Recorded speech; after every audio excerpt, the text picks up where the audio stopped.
informativo. David, ¿cómo estás? Muy buenas noches. Arrancamos este espacio hablando de lo que está pasando. Llevamos ya 3 días hablando del tema de la inseguridad. Hoy marcamos el tema de la presencia de los llamados grupos de autodefensa, pero también marcamos la presencia y el poder y el control de los grupos del crimen organizado, del narcotráfico. ¿Cómo ver este panorama en un país en donde parece ser que la estrategia de seguridad no funciona? Tenemos varios incendios de manera paralela, Paco, producto de lo que tú bien señalas como conflictos entre distintos grupos del crimen organizado. Un atentado con bomba de auténtico narcoterrorismo que ocurrió en Celaya, conflictos entre grupos del crimen organizado en Chiapas, disputándose los mercados locales del narcomenudeo y la ruta del Pacífico que controla el cártel de Sinaloa, el trasiego de drogas hacia los Estados Unidos. Un conflicto en Michoacán entre mafias locales de larga data contra el cártel Jalisco Nueva Generación y el lamentable asesinato de un luchador social, Hipólito Mora, que tuvo el valor de organizarse junto con productores ganaderos y agropecuarios para hacer frente a las mafias que les cobraban derecho de piso e incluso un impuesto de guerra para poder sostener su conflicto con el cártel Jalisco Nueva Generación. Esto nada más por hablar de lo que ocurrió en la semana. También ha habido en el pasado reciente el lamentable asesinato, el secuestro y asesinato de ciudadanos norteamericanos en la frontera, incendios que hay, multihomicidios en Zacatecas, en Colima. Realmente tenemos un escenario desolador en el plano de inseguridad en el país. A ver, ese panorama desolador que además agregado, y bien lo mencionas, David, el tema de el uso de la tecnología, los drones, las minas antipersonales, los misiles. Vamos, ¿a qué nos estamos enfrentando? Bueno, es la combinación de varias tácticas. El cártel Jalisco Nueva Generación, a raíz de la militarización de la seguridad en México, también se está militarizando, está utilizando bombas de acción remota, bombas con drones, misiles tierra-aire. Otros grupos del crimen organizado de frontera incurren en tácticas de narcoterrorismo como coches bomba. Por supuesto que tenemos el caso de secuestro de civiles o de integrantes de las fuerzas de seguridad pública. El más reciente ocurrió en Chiapas, pero como tú recordarás, incluso integrantes del Ejército, de la Marina, han sido secuestrados por parte de integrantes del crimen organizado y han integrado un pliego petitorio para poder lograr su liberación. Ahora, lo que tenemos es... Sí. Ahora, David, esto es por parte del crimen organizado, pero no olvidemos a las autodefensas. Lo mencionaba yo al inicio de este espacio. En 2021 apareció el grupo de autodefensa Machete en Chiapas, sumamente armado. Lo platicamos aquí con Hipólito Mora y nos decía, aguas, que ahí hay mano del crimen organizado. ¿Qué esperar de esta mezcla, valga el término?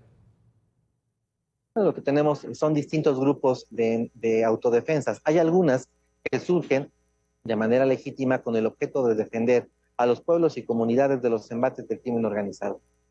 Hay otros grupos de autodefensa que más bien surgen con el apoyo financiero, con el respaldo de organizaciones del crimen organizado para obstaculizar el desempeño y la labor criminal de alguna organización rival.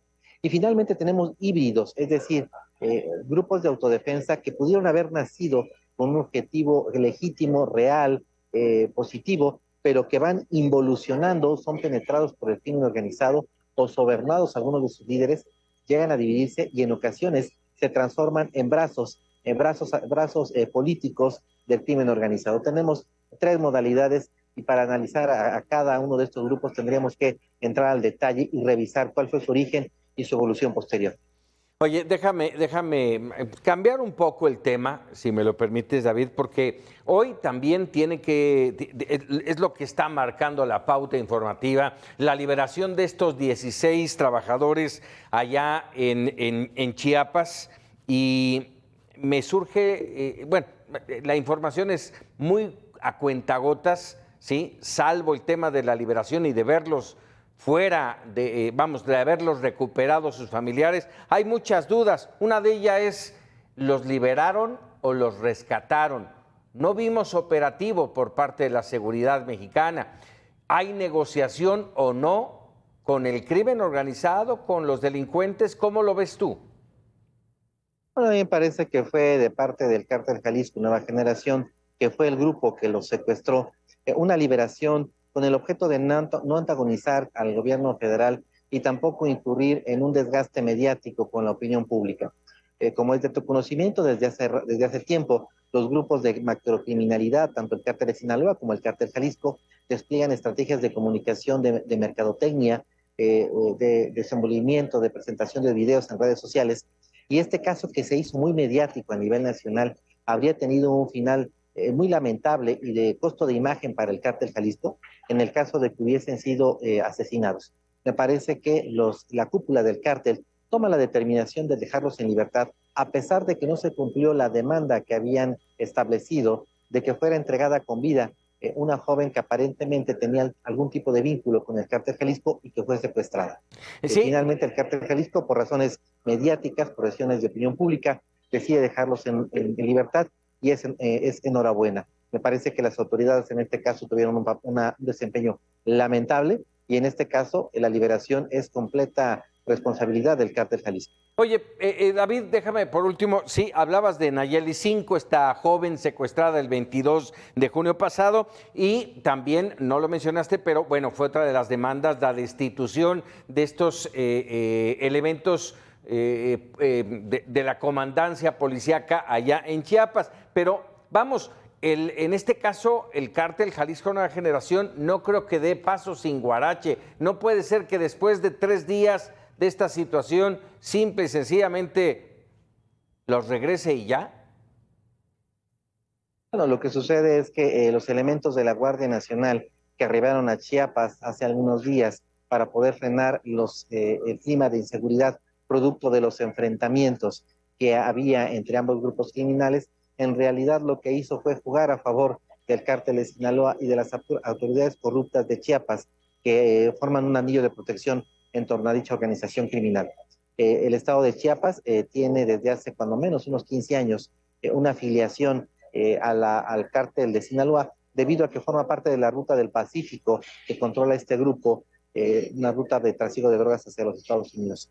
Lo que tenemos en Chiapas en realidad es una pelea por el control de la entidad, debido a que el Cártel Jalisco Nueva Generación se está expandiendo. Así es. Está tratando de obtener el control de esa zona y poder controlar también esa ruta de trasiego. Coincido contigo, el Cártel de Jalisco Nueva Generación seguramente tiene un plan B para obtener alguno de los objetivos criminales que se planteó, en tanto que no pudo obtener la liberación de esta persona, pero seguramente también, como tú bien señalas, habrá alguna consecuencia con relación a los mandos policíacos que fueran señalados por ellos en este video que también se difundió por redes sociales. David Saucedo, como siempre, agradecido de tus comentarios. Gracias a ti, Paco. Un abrazo, buen fin de semana. Igualmente, buen fin de semana. Una pausa, regresamos.